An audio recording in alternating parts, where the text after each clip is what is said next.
ભરૂચમાં આવેલા મક્તમપુર જાડેશ્વર રોડ પર બૌડા દ્વારા પેવર બ્લોક બેસાડવાની કામગીરી શરૂ કરવામાં આવનાર હોવાથી જ્યોતિનગરથી હયાત હોટલ તરફ જવાના રોડને આગામી 22 ડિસેમ્બર સુધી એક સાઇડ ચાલુ રાખવા માટેનું જાહેરનામું બહાર પાડ્યું છે। ભરૂચમાં પંચાયતના માર્ગ અને મકાન વિભાગ દ્વારા ભોલાવ મક્તમપુર જાડેશ્વર રોડ પર પેવર બ્લોક બેસાડવાની કામગીરી શરૂ કરવામાં આવનાર છે।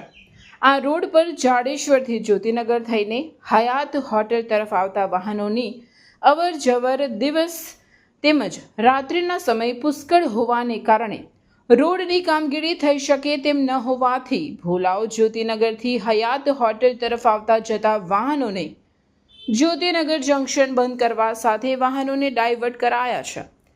જો કે આ રોડ પર આવેલી સોસાયટીઓમાં અવર જવર કરવા માટે દ્વિચક્રીય વાહનોને એક તરફનો રોડ ચાલુ રાખવામાં આવશે।